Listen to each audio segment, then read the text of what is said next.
dedicated link between the sender and the receiver, and you have to all the connection will be manual. Okay, so it means that in telephone exchanges there will be a person present that take a physical wire and complete the circuit, so that the communication between two sender and receiver or two people can take place. Okay, so the main disadvantage of this technique was that most of the time it is this is a manual process, so it means that to establish communication between two people it takes so much amount of time.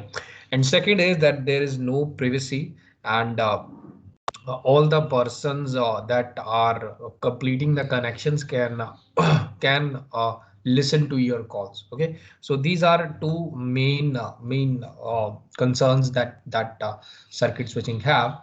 And also we try to in this particular we try to calculate the time that is taken by a circuit switch. Okay, so if I am performing a circuit switching there, we have to calculate what exactly is the time taken by a searching circuit switching. Okay, so in order to calculate that we I have discussed about one time, that is transmission delay or transmission time. This is most properly known as transmission delay. Okay, so transmission delay is the amount of time to put the packet onto the link. So if the time taken by the host to put the message onto the link, or to put the packet, or to put the data onto the link. Okay, so this link can be wired or wireless, it can be bounded or unbounded, so that is not our concern. So this is a link, it can be any medium, it can be a wire medium as well as it can be another medium as well, if it is a wireless medium. Okay, so I have showed you what is the formula for particularly how to calculate the transmission time is to uh, the, uh, the length of the packet divided by the bandwidth. Okay, so this is the formula, and I already told you how it is derived there. So how how we come here. Okay, so again with these two particular terms are here, that transmission time is inversely proportional to the bandwidth, and transmission time is directly proportional to the length. Okay, so bandwidth means that your speed. Okay, so your internet speed is referred to as the bandwidth. Okay, so if you say that you have 100 mbps, it means that you can transfer 100 megabits per second. Okay, so the internet service provider tells you the bandwidth, not the actually that you may refer to as a speed, but actually that was a bandwidth. Okay, now we with the moving towards the next stop now. We have to calculate the time. Okay, so for in order to tell that what exactly is the time taken to establish the communication, we again have to know about another time. That time is referred to as your propagation time or propagation delay. Okay, propagation delay or propagation time, it most probably referred to as TP, T underscore P. Okay, so now what exactly is a propagation time? So you already know what exactly is transmission time. So propagation time is a time that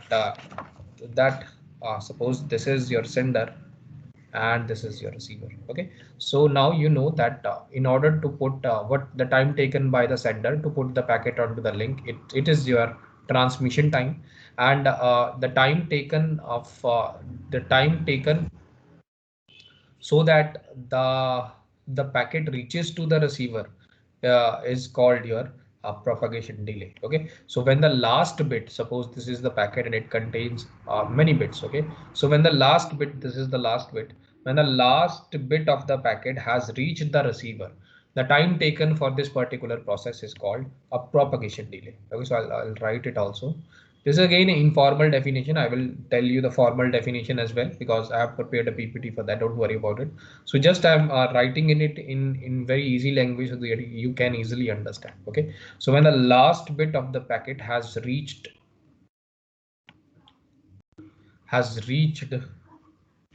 the receiver. Okay. So the time taken for that will be your propagation delay. Okay, So from here to here, whatever is the time taken. So the amount of time taken by the sender to send till the last bit of the packet is called your propagation delay. Okay. So now go back to the previous question that we asked, that what exactly is the time taken in case of a circuit switch. Okay. So time taken for circuit switching. Okay. So again, build the circuit here. Suppose this is the sender. Okay, and now there was telephone exchanges in between. Okay, so assume, I think there were two or three, one, two, three. So consider these. Okay, so three exchanges in there, and then there is a B. Okay, so now what you have to do, just wait a second. Okay, so there are three exchanges in between, and there have to be established a link at every exchange. So assume that it's a telephone exchange. I already discussed this part. Okay, so now the first time that the time taken will be in order to set up the connection. So this is at the time that will be first, that the setup time that will be taken. So it means that in every telephone exchange, a person is just physically completing the connection. So for that particular setup, that for that particular amount of time, this particular setup time will be needed. So it can be 1 minute, 2 minute, 3 minute, it can be hour also. So that amount of time I'm writing it here. So it can be anything at a particular instant of time. Okay, so actually it does not take more than 5-10 minutes, but it there are also so many complexities that are attached to it.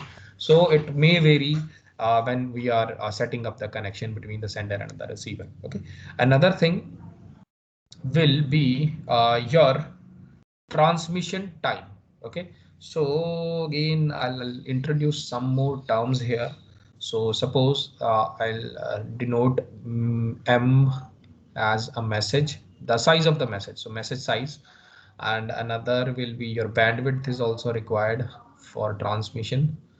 And then okay, so I'll have not written the formula of propagation delay. Okay, so propagation delay is just a time. So in this particular delay you are seeing that there is a time, and time is just a distance over speed. Okay, so distance over speed, I'm replacing the speed with the velocity. It's one and the same thing, only the difference is velocity is a vector quantity and speed is a scalar quantity. So the direction in this particular case will be given with respect to speed, but in speed only the speed is given. So in order to find out what is the transmission or sorry, propagation delay, you just perform simple 10th mathematics formula, that what is time is distance by speed. Okay, so now what will be the velocity will be the velocity of light. Okay, so whatever it is, if it is in optical fiber it will be different, but if it is in other media rather than any other wireless media, it will be around velocity of light. I think it was 3.8 into 10 raised to power 8 or 6 meter per second. Okay, so just let me verify.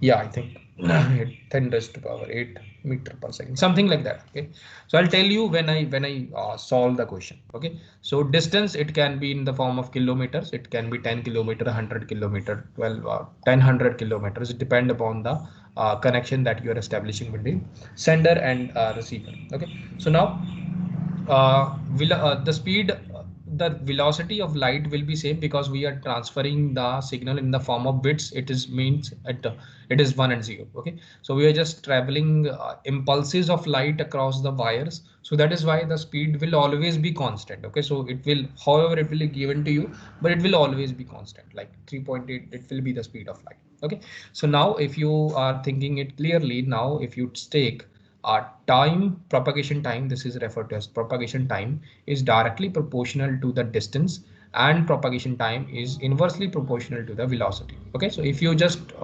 see it, it will make sense.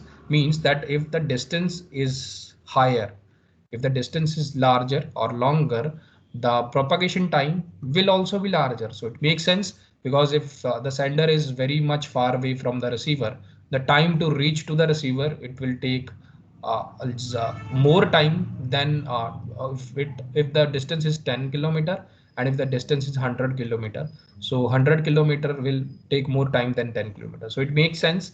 Another one will be if distance is less, transmission time, the propagation time will also be less. So that is also true. Now see, if the now velocity is it's always constant, so there is no point in telling the velocity increases or decreases. Still, if we are using any media that has some attenuation or losing of signal in that, so the speed can also be decreased in that one. Okay, so if the velocity increases, the propagation time will get decreased. If the velocity decreases, the propagation time will get increased. Okay, so it is a similar thing that if you send a particular signal and if the speed of the signal is higher, uh, just wait a second.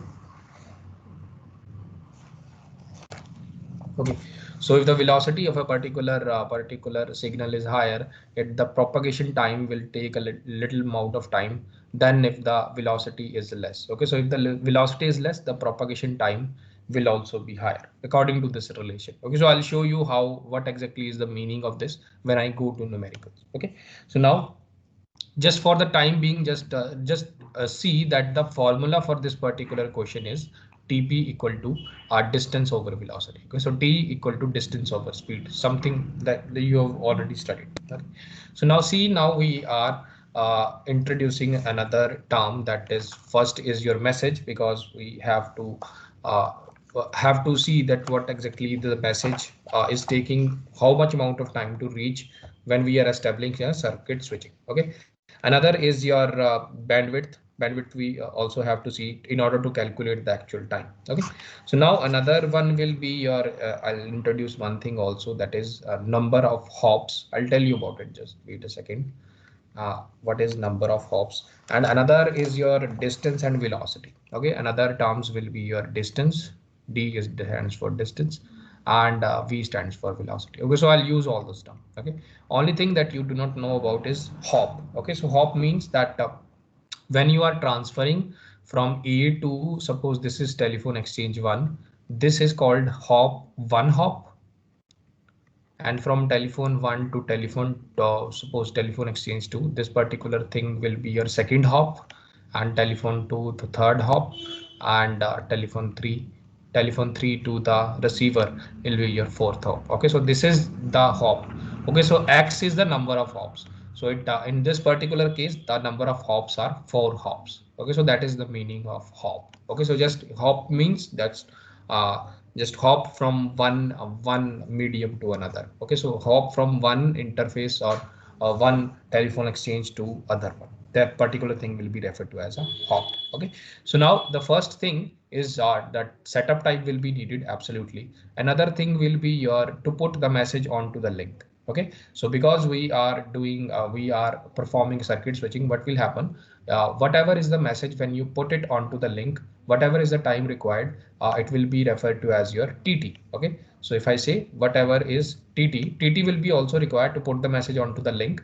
For one time, if the message is put onto the link, there is nothing, there is no more delay. Okay, so this message will again directly go towards T1, and then from there from T1 to T2 easily, because by completing the circuit, the link is established, and when you are putting the message onto the link, there will be no what you say stopping. Okay, so suppose when you're sending from A to telephone exchange 1, so telephone exchange 1 will not stop the message, it will just directly transfer the message whatever it is coming. So only one time you have to put the message onto the link, only one time. Okay, so that is why I'm saying only TT is required. So what is exactly TT?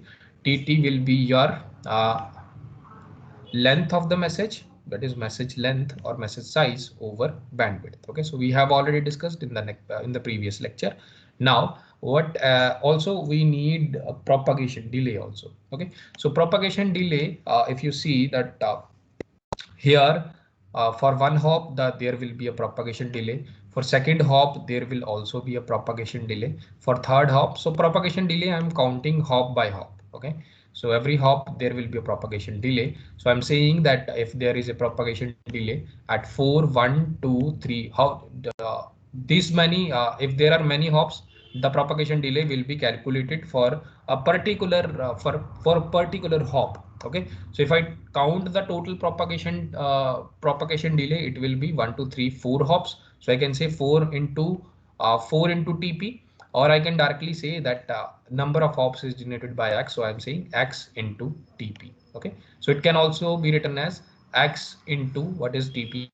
Actual TP is distance by velocity. Okay, so x into d by v. Okay, another time that will be required is to when the communication is completed. Now there will be another time that is referred to as tear down time. Okay, so tear time down means matlab meaning whenever the communication is completed between the sender and the receiver, so you have to again put the plugs, incomplete the circuit, so the connection will get broken. Okay, so that much amount of time, it will be 1 minute, 2 minute, 3 minute, whatever is the time that will be required for, it is also counted in that. Okay, so now this is a particular this much amount of time. I'm just I'm not exactly calculating that how much time is required for circuit switching. I'm just roughly giving you the estimate so that you understand that what exactly is the difference between circuit switching and other form of switching as well. Okay, so now another switching technique is also very popular technique that I just want to show you is your packet switching. Okay, so packet switching.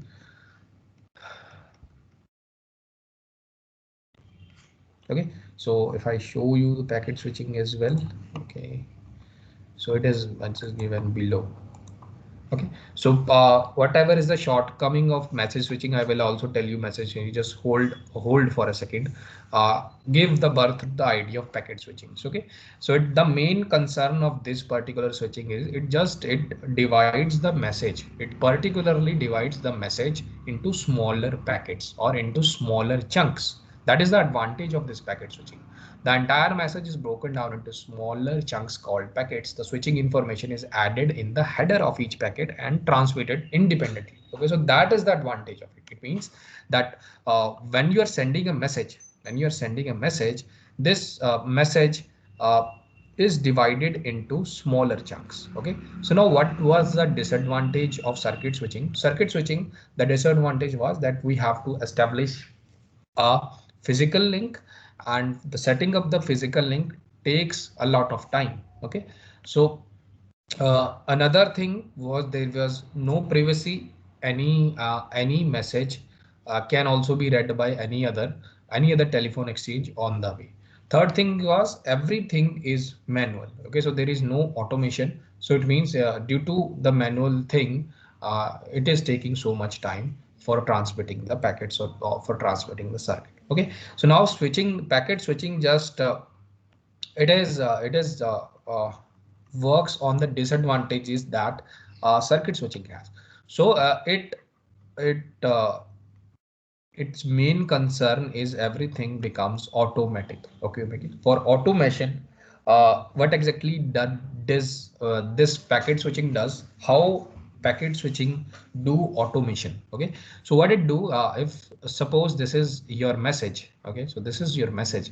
This message contains something called a header. Okay, so this header contain the address or information related to the receiver it is meant to go. Okay, so it contains it is just like the message just have what you say outside of the outside. If you're sending a postcard to anybody, you will write the address on the postcard so that the postman can easily deliver your message. So it is based on the same line. So whenever you are sending a message in packet switching, the message also contains the header. The header contains the address of the receiver for which this packet is meant. Okay, so now when you divide this particular packet into smaller packets, all of these packet will again contain the divided data. So suppose it is denoted by a D, so it is denoted by a M message. So it is divided into M1, again header will be complete, M2 header will be complete, M3 header will be complete, M4, header will be complete. Okay, so you may be thinking why I'm not writing H1, H2, H3, H4, because I cannot divide the address. Okay, so if I am dividing the packets into smaller packets, every packet should know the address so that they reach to the particular destination to which they are meant to. If I divide the address, suppose if the address is like house number 118, uh, urban state,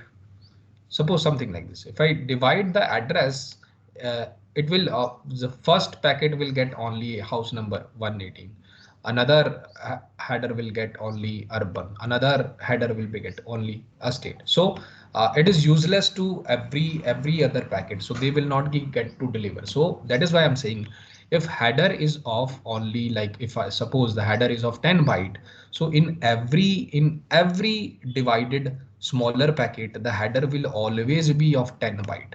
The header will not never be divided. Keep in mind, the header will never be divided. But if the message, suppose if the message is of 40 byte and I'm divided it into four parts, so the message can be divided. So this will be 10, this will be 10, this will be 10, and this will be 10. So keep that in mind. Okay, so the header will not be divided. It will be copied onto the divided smaller packet, but it cannot, the header cannot be smaller, divided into smaller chunks. Okay, so now this is the advantages. First is automatic. How the automatic automation takes place is it because of the header. Okay, so due to this, we do not have to establish a dedicated link between a sender and the receiver, as well as we do not have to wait for our turn. Okay, so you can easily send the message because it has the capability of store and forward. Okay, now what is the meaning of store and forward? So I'll say, I'll show you. Okay, so now suppose this is again the same arrangement I'm writing here. So there are three exchanges on the way, and this is A, this is B, and you're transferring a message from A to B. Okay, so now this particular exchange has the capability now to store. Now, whenever this particular exchange find that the link is free, it can easily again put the message onto the link and it again transmit the message. It again propagate the message from telephone exchange 1 to telephone 2, and in the same way, again it can store the message and it can again put the message onto the link and it can again transfer the message to the telephone exchange 3. From there, it can again store the message and it can send to the. So that is the advantage of because of the store and forward feature. It can now store every telephone exchange on the way, can store the message and see that if the link has less resources and it has no resources, it means there is no collision or there is no traffic on the link. It just put the message onto the link. Okay, so that is the advantage of packet switching. Now what exactly will be the total time? Now if I calculate the total time, first of all, the setup time is not required here. There is no need of setup time. There is no need of tear down time, because the connection, we are not establishing any dedicated connection. We are not taking a wire, we are not taking a physical switch or physical circuit to complete the circuit. So that is the main advantage. So these two times will get reduced. The third time will be your put the message onto the link. So that will be your transmission time. So transmission time will be required here. So one time here, two time, three time, and four time. Because of the capability of storing and forwarding, you have to put the link onto the wire every time on every exchange. So if X is the number of hops, it means 1, 2, 1, 2, 3, 4. So every time you have to put, again for the number of hops I'm writing X into whatever is the transmission time. So TT, so it is also can be written as X into what is TT. TT is your length of the bandwidth, length of the packet or message size over bandwidth. Okay, another thing will be your transmission time. So transmission time will again be calculated here. This is will be your, for one hop this is TP, for another hop this is TP, for another hop this is TP. Okay, so it will be same. Okay, there is no problem. So X into your TP, or you can write X into your distance over velocity. Okay, so that will be your total time. If you compare the total time of packet switching with the total time of circuit switching, so I'll write it. You will see that in circuit switching there is setup time, tear down time. Another thing that it only require one transmission time. In circuit switching, only one transmission time is required, but in packet switching, x into transmission, x into TT is required. Okay, so here circuit switching is taking, because you have to put the message onto the link only one time, but because of the capability of storing and forwarding, in packet switching you have to put the packet onto the link at every telephone exchange. So that is why this is increased here. But if you see the transmission or propagation delay will be again the same. Okay, so you can write it like this. Okay, so it means these two methods have its own advantages and own disadvantages. Okay, so again the transmission time is not that much, because you have to put a packet onto the link. It is not that much, but the setup and tear down time, it is a lot of time. So that is why most of the time packet switching will be preferred. Okay, so if I write the difference between that circuit switching and packet switching, so here the extra time, here extra cost is your setup time and your tear down time. Here the extra time or extra cost will be, so if I calculate it here, for this is the extra amount of time that packet switching is taking. Okay, so if I can write here it is only TT, here it is x into TT. So if I minus it, so what is the extra time? X TT into TT minus TT. So I think it will be x minus 1 TT. Okay, so packet switching requires x minus 1 TT extra time. Okay, so extra time. Here in packet switching, transmission time is higher. It is taking x minus 1 extra time. I'm only talking extra time. So I just taken this term and subtracted this to find the extra time. What will be the extra time there? Okay, so now here, circuit switching is mostly preferred for bursty data. Okay, bursty data means that if you want to transfer a large amount of data from one place to another, so it will mostly like data centers. Okay, so suppose if Google is storing all the data in cloud or in any other thing, that particular thing is referred. The cloud is also referred to as a data center. Okay, so data center, we need a dedicated link between the sender and the receiver, so that the connection is reliable and we continuously are sending the data to a dedicated link.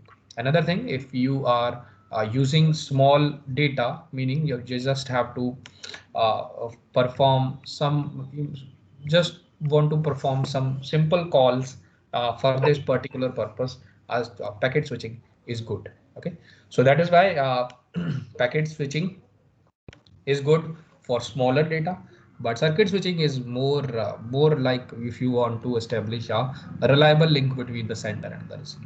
Okay, so now there is another thing before telling you about the packet switching. uh, okay, so now just wait a second.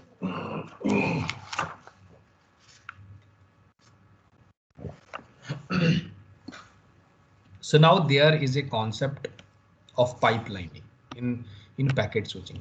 So you may have studied this concept in CO, in computer organization, or another. I think it is in CO, hardware part. Okay, it is the same thing that I will be followed now. Why we need something called pipelining here? Okay, pipeline. So you may have heard it that we have to do some parallel processing. In case of packet switching, we always prefer pipelining. Now, what is the exact meaning of pipelining?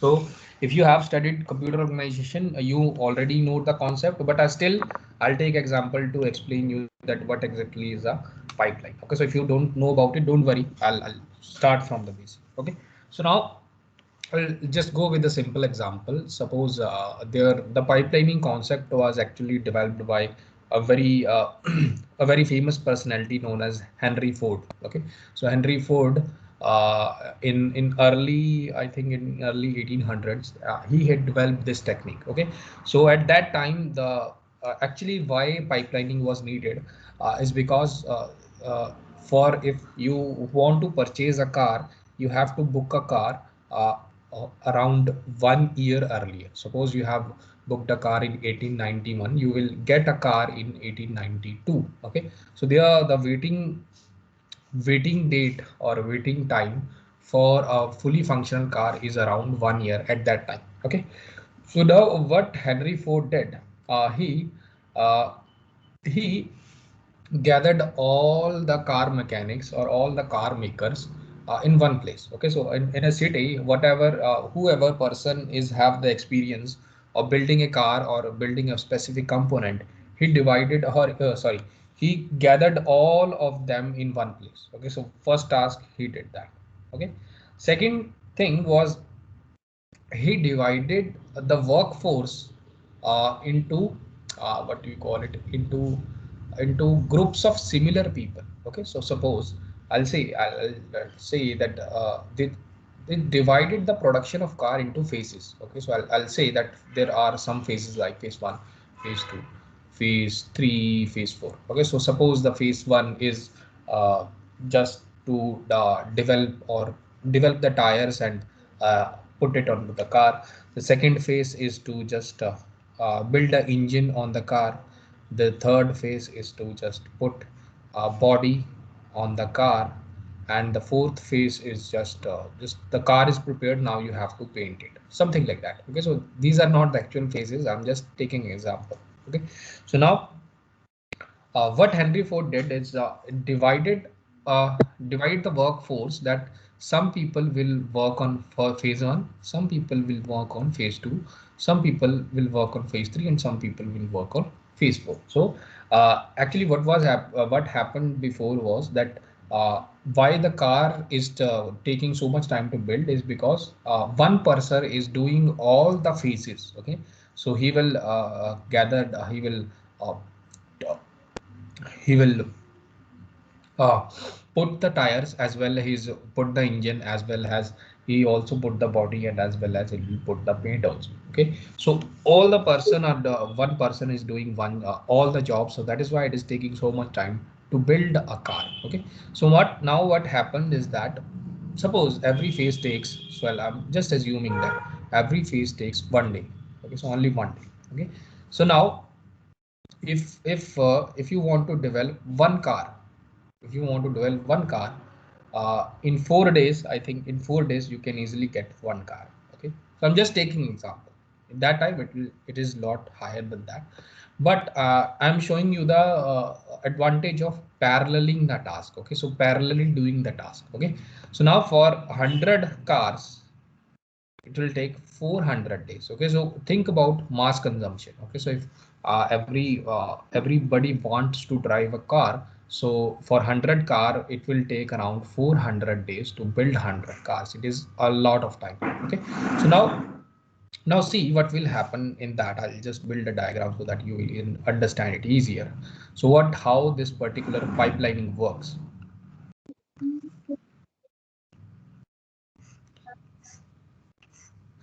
It's very important to understand this concept. Okay, so if you already know this, so you can just again see the example. It's a different example you might have seen in computer organization, so that is why. Okay, so now suppose in phase 1 at first day you have one car. Okay, so I'm calling it as first car. Okay, for 1C. Okay, so now when the phase 1 is completed, this particular car will be diverted to second phase. Okay, now see, your phase 1 is now idle. Okay, now what you can do is you can introduce another car in phase 1. Now parallelly the phase 1 is independent of phase 2. There is no dependence between them, so that is why phase 2 is just working on the first car. Okay, so now when at third day this particular car will be transferred to the phase 3. Now you can see, now the phase 2 people are free. Now they can get the second car, and they start working there. Now the phase 1 get free. Now you can introduce the third car, that they start working. In the similar way, when it reaches the fourth phase, now when it reaches the fourth phase, the second call will reach the second phase, and the third call will reach the second call will reach the third phase, and the third car will reach the second phase, and there will be another. The first phase is again idle. You can introduce the new car. Okay. So now in this similar way, now what I'll show you how. See, now at fourth day your car will be complete. Now I'll say that one car takes around 4 days. Okay, so at fourth day your car is achieved. So for one car, if you are again seeing here, you require 4 days. That is there, that is right. Okay, so for one car you require 4 days. But now see, at the next day, so this is first day, this is your fourth day. Okay, so fourth day you got a car. Okay, now at fifth day you get another car. Okay, in the similar way at sixth day you will also get another car. Okay, so if you are seeing here, this is the advantage of parallelism. Okay, the first car will definitely take 4 days. I cannot reduce that.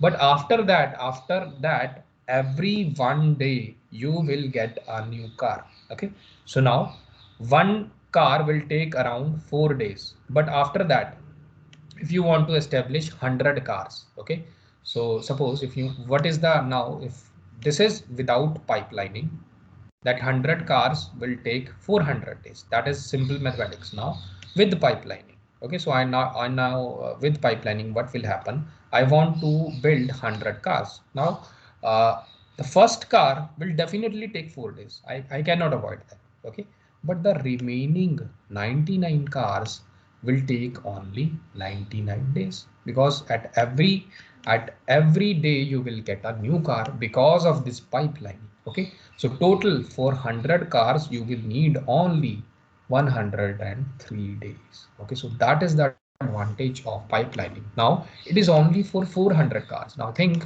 what happens, how this time is reduced only for 400 cars. But if I increase the number of cars, like 1,000 cars, 10,000 cars, this number will be very significant. Okay, so if I just again take out a simple mathematics, that 100 cars required around 103 days to build, and one car will be around 103 by 100, it will be 1.03 days. It is close to one day. It will never be one day, because first car will always require 4 days, but it is very close to a day. So with this technique, actually Henry Ford is able to reduce the production of car to around 21 days, 21 or around 10 days. So that was at that time. Okay, so again the same thing that we will use here, because what you are thinking, that you are dividing the packets. Suppose this is a packet, bigger packet into smaller packets. So again we have to take advantage of the pipelining concept here. So how can you take advantage of the pipelining? Suppose there are two stations in between. So this is your sender. Now I'll just go a little numerically. I'll just go. I'll use some numerical terms. So I'll tell you everything about it. If you still don't understand, just let me know. I'll explain it a little better. Okay. So now this is your sender. These are two intermediate stations, or just two intermediate network devices. Just assume that. Okay. So now suppose I'm just taking example that if what is the data size that you want to send, or what is the message size, data size, packet size, message size, it's one and the same thing. Okay, message size,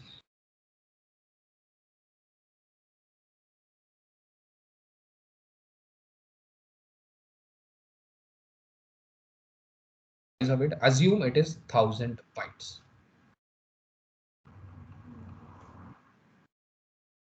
Okay. Sorry, assume the data that you want to send to the receiver is 1,000 bytes. Okay, so now another thing, what is the bandwidth?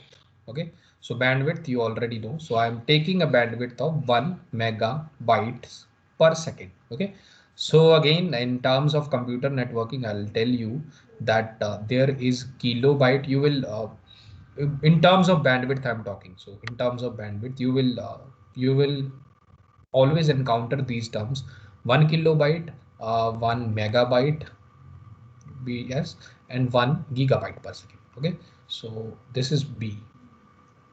Okay. Okay, so it is, if you converted it, it is 10 raised to power 3 bytes per second. It is 10 raised to power 6 bytes per second, and it is 10 raised to power 9 bytes per second. Okay, so k you already know. I want 100k. K means 1000, and m here means raised to power 6, and g here means your m here means million, and g here means that I think it is trillion. I think 10 raised to power 9 is trillion. Okay, so 1000, million, and trillion. So that is already, you know, you have may have known about it, but still, because I'm talking in terms of C, and keep in mind that it will be different from operating system. So you in operating system you will find 2 into something, but here in the terms of bandwidth it is this. Okay, so don't confuse both the subjects. Okay, so I'll tell you about there also, but if you encounter there, but I don't think you will be there because it will come in paging. Okay, so now the bandwidth is 101 mbps, so it can be referred to as 10 raised to power 6 bytes per second. Okay, so I can write it. Another thing is your header. Okay, so because you already know there will be a header because it is a packet switching. So suppose the header is around 100 byte. Okay, so now if I just take these terms and I show you that this is your sender, and this is all the things that are in between, and this is your receiver.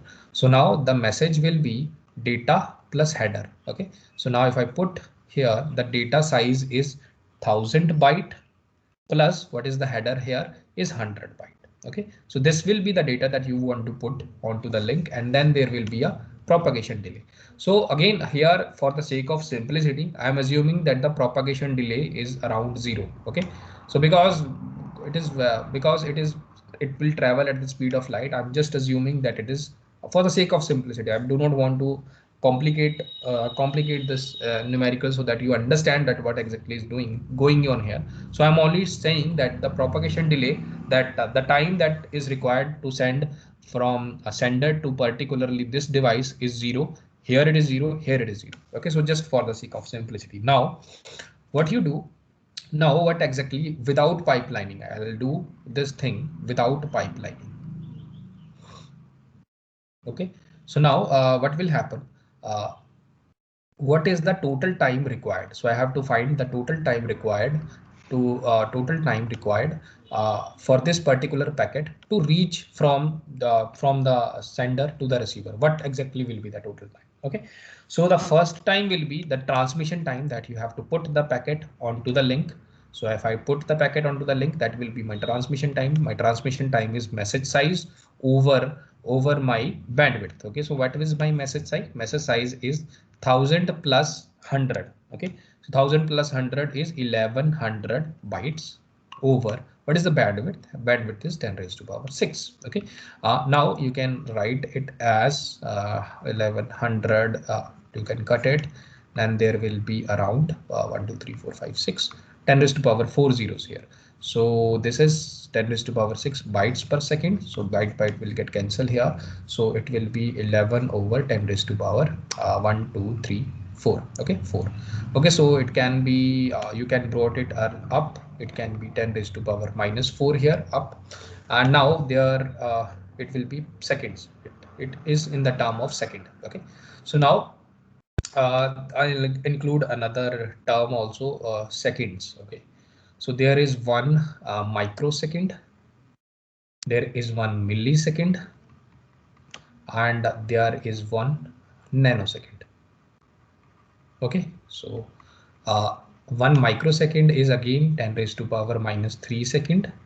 1 millisecond is again 1 raised to power minus 6 seconds, and 1 nanosecond is again 10 raised to power minus 9 seconds. Okay, so this structure is around most probably the same. Okay, so now if you want to convert, I think I can convert it to 1.1. If I write it 1.1, it will be 10 raised to power minus 3 seconds. So it can be written as 10 raised to power 3 is, I think I got.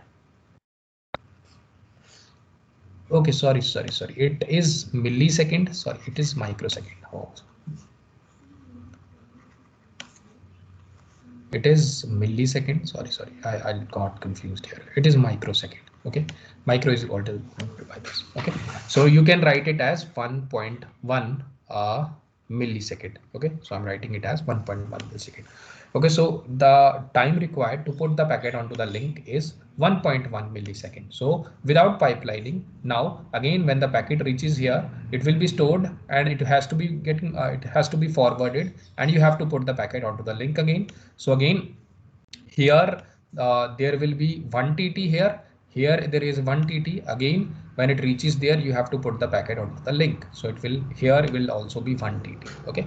So the total time that is required here, because the TP is already 0, I'm not counting it. So for the sake of simplicity, will be 3, because 3 times you have put the packet into the link into what is your TT here is 1.1 milliseconds. Okay. So it will be around 3 milliseconds. So all the things we are doing is without the pipeline. Okay. So now go towards with the pipeline. Okay.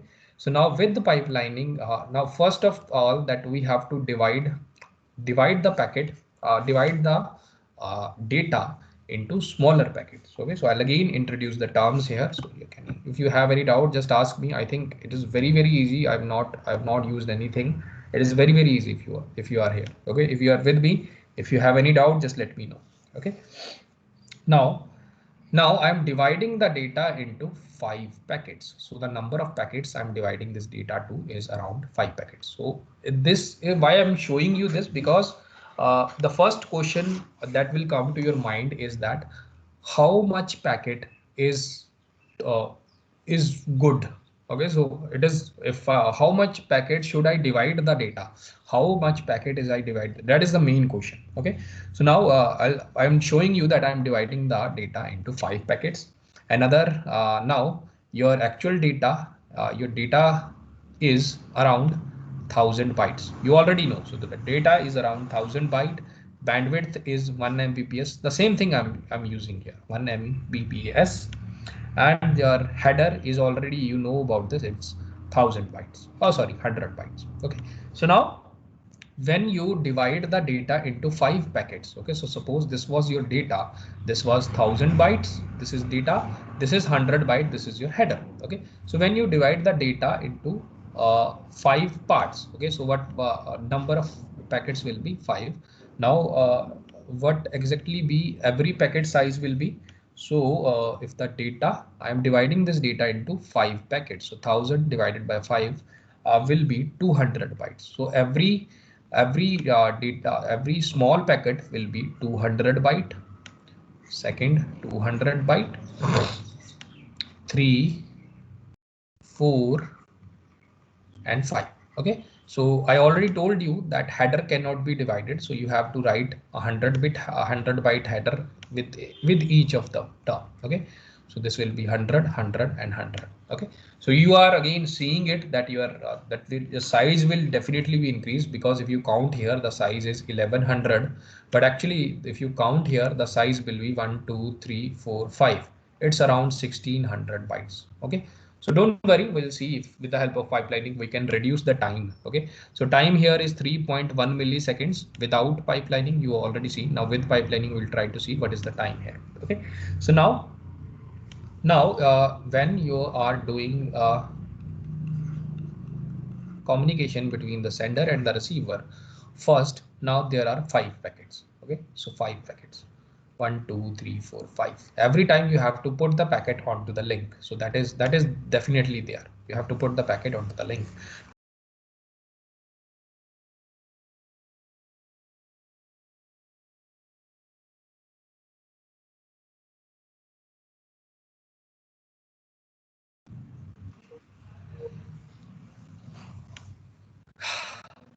Okay, sorry for that. I think there is some connection problem. Now see, when you are putting the packet onto the link, the first packet now arrives here. Okay, so now when your first packet arrived there, here, that is definitely there. Now you can put the second packet onto the link, so that can happen. Now when your first packet will arrive here. Now your second packet will be here, and you can put the third packet onto the link. Okay.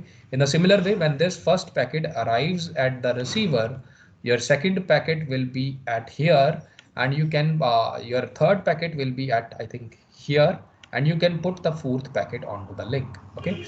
So first packet, again the same thing for first packet,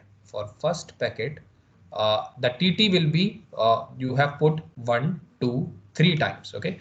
So for first packet, what will be the transmission time? First I have to calculate it.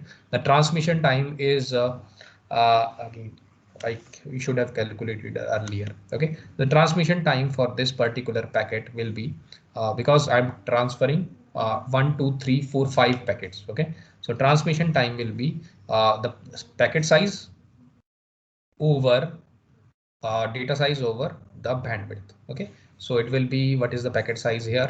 Packet size is 300 bytes over 10 raised to power 6, and you can write it as 3 over 10 raised to power 4. You can write 3 into 10 raised to power minus 4, and you can write 0.3 into 10 raised to power minus 3. It can be written as 0.3 millisecond. Okay. So for one packet you will only require 0.3 milliseconds to for transmission, for transmit. Okay. So now for first packet, you have put the packet onto the link 3 times. So for first packet, you will require 3 into 0.3 milliseconds. Okay. So for first packet, it is 0.9. Okay. So again, after every TT, now you have received here, you have received the first packet here. Now for every TT, you will get the second packet. For every TT, you will get the third packet. For every TT, you will get the fourth packet. Okay. So now how many packets are there? 5 packets. So for first packet, you cannot avoid the cost. You will have to write it like this, 3 into 0.3. But for remaining 4 packets, you can write for 4 packet, for every for remaining 4 packet, for every TT you will get a new packet. Okay. So for 4 packet, for every TT you will get a new packet at the receiver end. So it will be 1.2 milliseconds. Okay. So if you count for total 5 packets, it will be zero point 0.9 plus 1.2 milliseconds. Now it will be, I think, 911 and sorry, 2.1 millisecond. Okay. So now with the help of pipelining, every communication is now the communication between the sender and receiver is only taking 2.1 millisecond, but without pipelining it is taking 3.1 milliseconds. Okay. So that is the advantage of pipelining. When we divide the packets, you have to perform the communication with the help of pipelining. Okay. So again, now the question will be that how much is too much? Okay. So how much you can divide the packets into various terms. Okay. So you can see it yourself that if I take the same question and divide the packets, number of packets, into 10. Okay. So now perform the same thing and calculate the time yourself. Okay. So I'll tell you in the next class also, but calculate what exactly be the time there. Okay. When Mbps, everything is similar. Okay.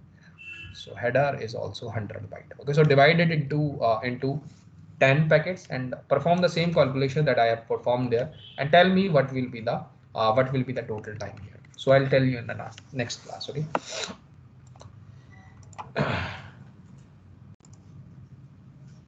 So thank you for listening, and you can move on to the next one. Thank you, sir. Thank you, sir.